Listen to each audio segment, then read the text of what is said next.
இந்த மீட்டிங்ன்றது கொங்கு பெல்ட் அப்படின்றது ஒரு முக்கியமான பகுதி தான். இப்போ இதில் ஒரு 60 தொகுதி இருக்குதுன்னு வச்சிங்களேன். 234 ரஃபாக கொங்கு பகுதியை ரெண்டாக பிரித்து விஜய் இவர் கையில் ஒன்று கொடுத்துருக்கிறாரு. குறிப்பாக வந்து ஈரோடு, கோயம்புத்தூர், திருப்பூர், அப்புறம் நீலகிரிஸ், இந்த 4 மாவட்டங்களில் 29 சட்டமன்ற தொகுதி இருக்குது. அதாவது ஏறத்தாழ பாதி கொங்கை வந்து இவர் கையில் கொடுத்துட்டார் செங்கோட்டையன்கிட்ட. அப்போ செங்கோட்டையனுக்கு வந்து அந்த மண்டல பொறுப்பாளராகவும் கொடுத்துருக்காரு அந்த பகுதிக்கு.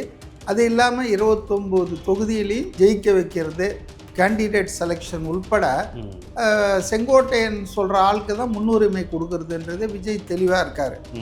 அதனால் வந்து இந்த கூட்டம் வந்து சிறப்பான கூட்டமாகவும், என்னதான் ஆர்வம் இருந்தால் கூட அனுபவம் இல்லாதவர்கள் தான் அவங்க. ஆமாம், அந்த மாதிரி இல்லாமல் இது வந்து ஒரு நல்ல அனுபவம் வாய்ந்த ஆட்கள். ஈரோட்டில் வந்துங்க செங்கோட்டையன் மட்டும் வரல, தாவேக்கால செங்கோட்டையனோட பல ஆயிரம் பேர் வந்துக்கிட்டே இருக்காங்க, டெய்லி வந்துட்டு இருக்காங்க. ஸோ அந்த களப்பணியாளர்களுடைய அனுபவம் அதெல்லாம் வந்து நாளைக்கு ரிஃப்ளெக்ட் ஆகும். பாருங்கள், டிஃப்ரெண்ட்டாக பார்ப்பீங்க நீங்கள். கோபிச்செட்டிப்பாளையத்தில் 8 முறை எம்எல்ஏ, சத்தியமங்கலத்தில் 1 முறை எம்எல்ஏ, ஸோ 9 முறை இருந்தவருக்கு அங்கே இருக்கிற இவர் பார்த்து வளர்ந்தவன் தான் இன்றைக்கி போலீஸில் பெரிய அதிகாரியாக இருப்பான். அதனால் புஷி ஆனந்த் கிட்ட பண்ண அந்த இதெல்லாம் இங்கே பண்ண முடியாது, புரியுதுங்களா? ஸோ அதனால் வந்துங்க அது டிஃப்ரெண்ட்ஸ் ஆல்வேஸ் கவுண்ட்ஸில் சொல்கிறது தாங்க. 25,000 35,000 லட்சக்கணக்கில் நாளைக்கு வருவாங்க பாருங்க. திரும்ப திரும்ப ஒரு தவறான ஒரு சித்தரிப்பு பண்ணுறாங்க மீடியாவில். ஏதோ விஜய் போகிற இடத்தெல்லாம் செத்துருவாங்க, விஜய் போகிற இடத்துலலாம் அசம்பாவிதம் நடக்கணும். இல்லை, கரூரில் மட்டும்தான் நடந்திருக்குது. அதையே நம்ம சொல்ல மாட்டேன்றோம். திருச்சிக்கு போனார், திருவாரூருக்கு போனார், அரியலூருக்கு போனார், எவ்வளோ இடத்துக்கு போனார், நாகப்பட்டினம் போனார், நாமக்கல் போனார், எங்கேயுமே நடக்கலை. குறுகிய நேரம் பேசுகிறதும் அது அவ்வளோ நல்லது இல்லைன்னு தான் நான் நினைக்கிறேன். அதாவது 4 நிமிஷம் 5 நிமிஷம் 10 நிமிஷம்லாம் போதாது. ஏன்னா 80 நாளுக்கு அப்புறம் இப்போ தான் பொது வெளிக்கு வராரு. நான் அடிக்கடி சொல்கிற விஷயந்தான், அவருக்கு இருக்கிற பெரிய அட்வான்டேஜ் என்னன்னா, அந்த மீட்டிங்கில் கேட்குறவன் நேரடியாக பார்க்குறவன் 30,000 இருக்கலாம், 3 லட்சமாக இருக்கலாம். ஆனால் அதை வந்து நேரலையில் டிவியில் கேட்குறவன் பல லட்சம் பேர் பார்க்குறான்.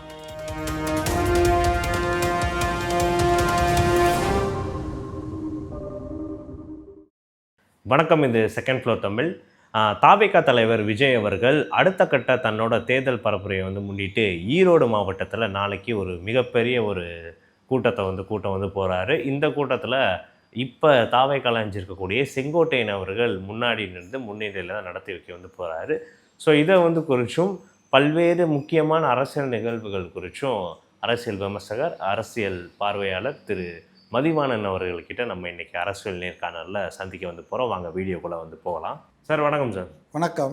சார், தாவேகா தலைவர் விஜய் அவர்கள் அடுத்த கட்டமாக ஈரோடில் வந்து நாளைக்கு அவரோட பரப்புரையை மேற்கொள்ள வந்து போகிறாரு. கொங்கு மண்டலத்துக்கு இந்த கரூர் சம்பவம்க்கு அப்புறமா அந்த கொங்கு பெல்ட் சைடு அந்த பகுதிகளுக்கு போகிறதா வந்து பார்க்க வந்து முடியுது. செங்கோட்டையன் அவர்கள் இந்த தடவை துணையாக வந்து இருக்கார்.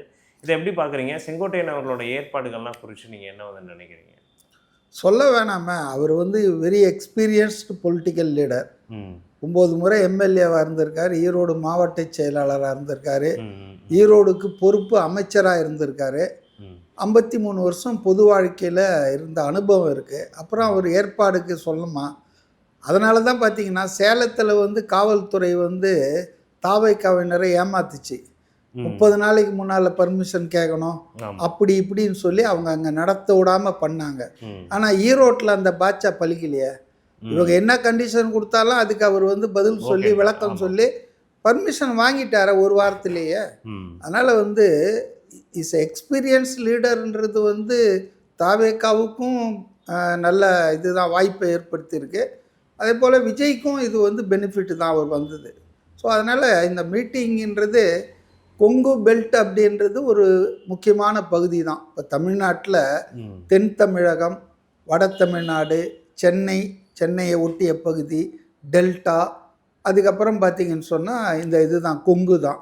இப்போ இதில் ஒரு 60 தொகுதி இருக்குதுன்னு வச்சிங்களேன். 234 ரஃபாக ஒரு 60-65 தொகுதி இருக்குதுன்னு சொன்னால் கொங்குல, அதில் பாதியை கொங்கு பகுதியை ரெண்டாக பிரித்து விஜய் இவர் கையில் ஒன்று கொடுத்துருக்கிறாரு. குறிப்பாக வந்து ஈரோடு, கோயம்புத்தூர், திருப்பூர், அப்புறம் நீலகிரிஸ், இந்த 4 மாவட்டங்களில் 29 சட்டமன்ற தொகுதி இருக்குது. அதை வந்து அதாவது ஏறத்தாழ பாதி கொங்கை வந்து இவர் கையில் கொடுத்துட்டார் விஜய் செங்கோட்டையன்கிட்ட. அப்போ செங்கோட்டையனுக்கு வந்து அந்த மண்டல பொறுப்பாளராகவும் கொடுத்துருக்காரு அந்த பகுதிக்கு.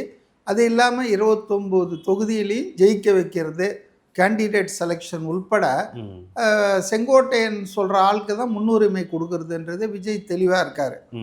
அதனால் வந்து இந்த கூட்டம் வந்து சிறப்பான கூட்டமாகவும், முன்னால் என்னதான் ஆர்வம் இருந்தால் கூட அனுபவம் இல்லாதவர்கள் தான் அவங்க. ஆமாம், அந்த மாதிரி இல்லாமல் இது வந்து ஒரு நல்ல அனுபவம் வாய்ந்த ஆட்கள். ஈரோட்டில் வந்துங்க செங்கோட்டையன் மட்டும் வரல, தாவேக்கால செங்கோட்டையனோட பல ஆயிரம் பேர் வந்துக்கிட்டே இருக்காங்க, டெய்லி வந்துட்டு இருக்காங்க. ஸோ அந்த களப்பணியாளர்களுடைய அனுபவம் அதெல்லாம் வந்து நாளைக்கு ரிஃப்ளெக்ட் ஆகும் பாருங்கள், டிஃப்ரெண்ட்டாக பார்ப்பீங்க நீங்கள். அதே மாதிரி செங்கோட்டையன் அவர்கள் இப்போ இந்த ஈரோட்டில் பர்மிஷன் வாங்குறத வந்து நம்ம டெய்லி நியூஸில் வந்து பார்த்தோம். ஈஸியாக அவர் வந்து அணுகியிருக்காரு. அதெல்லாம் வந்து நம்ம இதுக்கு முன்னாடி புஷியானந்த் அவர்கள் ட்ரை பண்ணப்போ எவ்வளோ வளர்ச்சி, அதையும் நம்ம நியூஸ்லலாம் வந்து பார்த்துருப்போம். இந்த வேறுபாடை நீங்கள் எப்படி பார்க்குறீங்க? அதை தான் நான் முதல்லையே பதில் சொல்லிட்டேனே.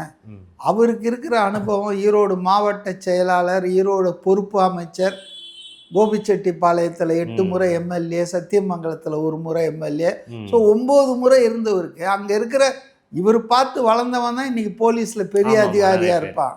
அதனால புஷி ஆனந்த் கிட்ட பண்ண அந்த இதெல்லாம் இங்கே பண்ண முடியாது, புரியுதுங்களா? ஸோ அதனால வந்துங்க அது டிஃப்ரென்ஸ் ஆல்வேஸ் கவுண்ட்ஸில். அவருடைய ஆளுமை, அவருடைய அனுபவம், அவருக்கு மூஞ்சிக்கு நேராக எந்த அதிகாரியும் வந்து முரட்டுத்தனமாக இப்போ புஷி ஆனந்த 10 வாட்டி அலைய விட்டானுங்க திருச்சியில் பர்மிஷனுக்கு, எத்தனை வாட்டி அலைஞ்சார் தெரியுமா? அதனால் அந்த மாதிரிலாம் இவரை பண்ண முடியாதுங்க. அவர் வந்து அவர் அன்றைக்கே சொன்னார், நான் பார்ப்பேன், இல்லைன்னா நீதிமன்றத்தின் மூலம் நான் வாங்கிடுவேன் அப்படின்னு சொன்னார். அது கான்ஃபிடென்ஸ் இருக்குல்ல அவருக்கு.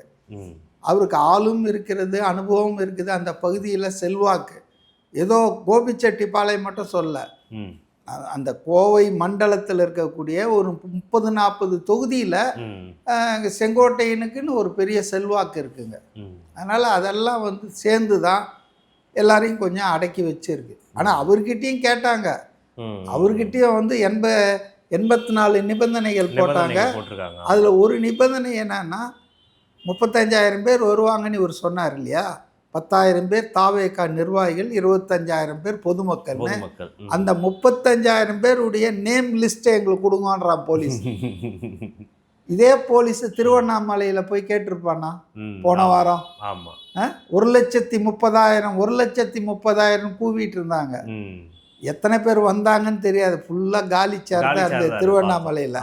அங்கே போய் இந்த திருவண்ணாமலை காவல்துறை வந்து உதயநிதி கிட்ட, அவர் தானே இளைஞர் அணி பொறுப்பாளர், அவர்கிட்ட போயிட்டு அந்த 1,30,000 பேரில் கொடுங்கன்னா கொடுப்பாரா?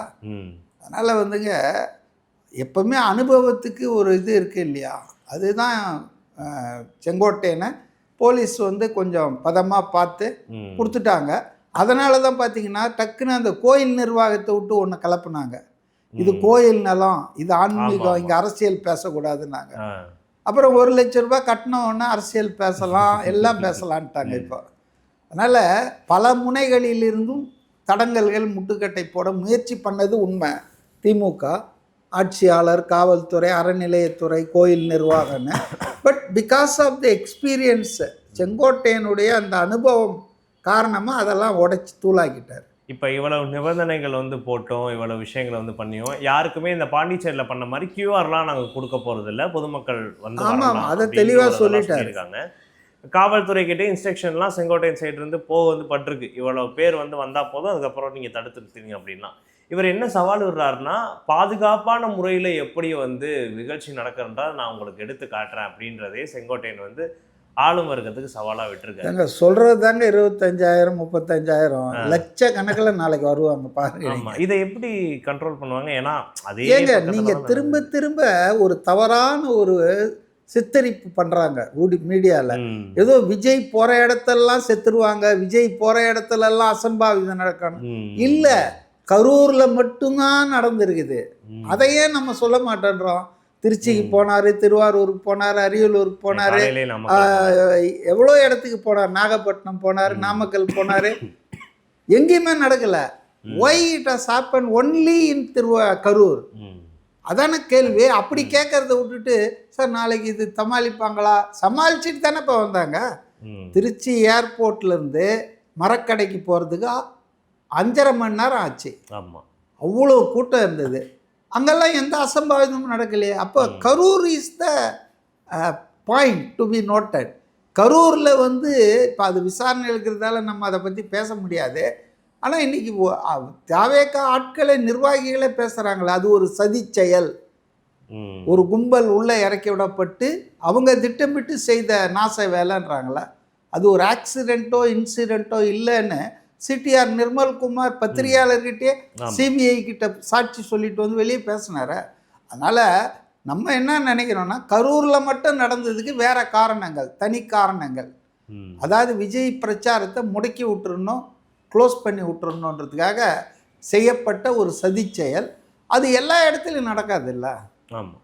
இப்போ விஜய் அவர்கள் மேலே இந்த பாண்டிச்சேரி அதில் வந்து பேசினதுலே ஒரு விமர்சனம் வந்து பெருவாரியாக வைக்க வந்து ஆரம்பிச்சிட்டாங்க. ஒரு ஃபார்மேட்லேயே எல்லா ஊர்லேயும் பேசுகிறாரு.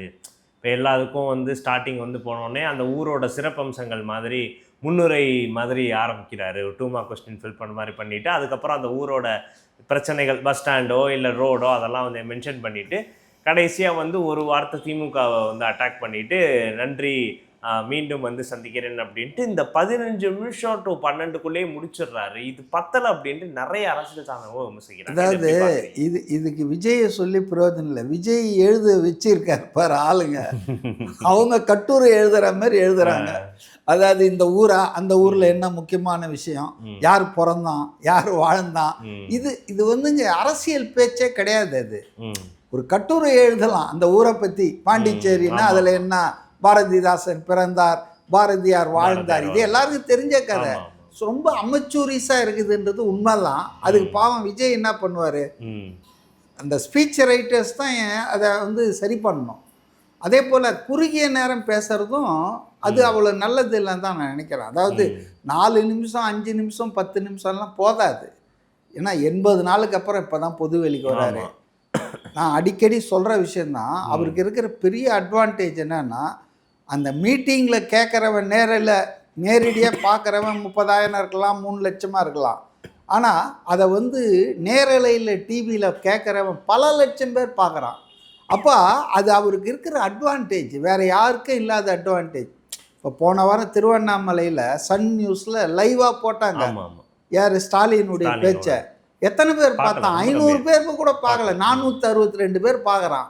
ஆனால் இதே விஜய் இதை போட்டால் 4 லட்சம் பேர் பார்ப்பான், இஃப் நாட் 40 lakhs. அப்போ அவருக்கு இருக்கிற இந்த அட்வான்டேஜை அவர் ஒரு இடத்துல இருந்துக்கிட்டே தமிழ்நாடு பூரா அட்ரஸ் பண்ணலாம். 234 தொகுதியில் இருக்கிறவனுக்கு செய்தி சொல்லலாம்.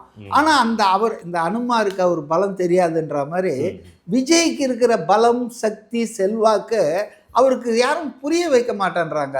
4 நிமிஷம் 5 நிமிஷம் பேசிட்டு போனால் அது அந்த கூட்டத்துக்காக பேசலை. அவர் தமிழ்நாடு பூரா, உலகம் பூரா இருக்கிறவங்க பார்க்குறான். அப்போ இது வந்து இந்த மீடியா மூலமாக அவர் என்ன சொல்லணுமோ அதை சொல்லிடலாம் இல்லை. குறிப்பாக நான் என்ன நினைக்கிறேன்னா, இந்த ஊழலற்ற நிர்வாகம், இந்த ஊழலில் மூழ்கிட்டு இருக்கு திமுக ஆட்சின்னு சொல்கிறவர், நான் வந்தால் ஊழலற்ற நிர்வாகத்தை தருவேன்னு சொல்கிறவர், கண்டிப்பாக வந்து நாளைக்கு வந்து இந்த KN நேரு ஊழல் 2 ஊழல் இப்போ வந்திருக்கு. ஒன்றிய அரசின் இடி வந்து எஃப்ஐஆர் ஃபைல் பண்ணோம், தமிழ்நாடு டிஜிபிக்கு லெட்டர் எழுதியிருக்காங்க. 2 லெட்டரையும் வாங்கி ஊர்கா பானையில் போட்டு வச்சிருக்கு தமிழ்நாடு அரசாங்கம். அதை வந்து அவர் ஒரு பெரிய ஹைலைட் பண்ணணும். இப்போ மற்றவங்கெல்லாம் தவறு பண்ணால் உடனே வீட்டை உடச்சி பிடிக்கிறீங்க, அரெஸ்ட் பண்ணுறீங்க உடனே. அப்போ ஒரு அமைச்சர் பதவியிலேருந்து 40 ஃபண்டு கலெக்ட் பண்ணாங்கன்னு இருக்கு.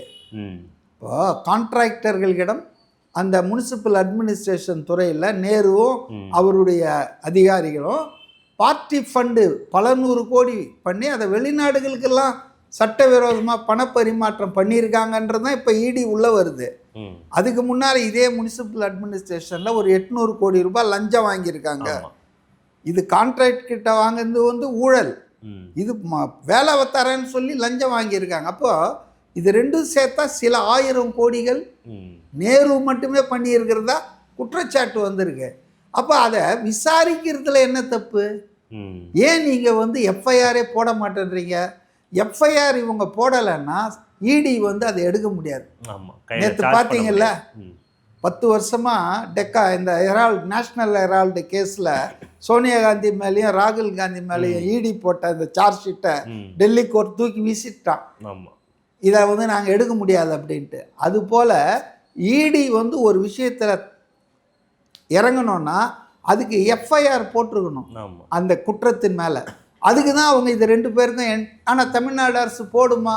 போடாது. அப்போ அதை மக்கள் மன்றத்தில் அம்பலப்படுத்தணும்ல. அவங்க ஆட்சியில் இருக்கிற வரைக்கும் டில்லி டாலி பண்ணுவாங்க. இப்போ யாரோ கோர்ட்டில் கூட ஒருத்தன் கேஸ் போட்டிருக்கான். அந்த கேஸ் ஹியரிங் ஆகி தீர்ப்பு வர்றதுக்குள்ளே எலெக்ஷனை முடிஞ்சிடும். ஸோ மக்கள் மன்றத்துக்கு போனோம், எல்லாத்தையும் எடுத்துகிட்டு கோர்ட்டுக்கு போகிறத அப்படி இல்லை. மக்கள் மன்றத்தில் அவர் சொன்னார்னா மிகப்பெரிய ஒரு அதுக்கு செல்வாக்கு இம்பேக்ட் இருக்கும் மக்கள் மத்தியில். விஜய் பேசினார்ப்பா, ஏன்னா விஜய் ஒரு விஷயம் பேசினார்னா அது ஒரு பேசுபடு பொருளாக ஆகிடும் மக்கள் மத்தியில்.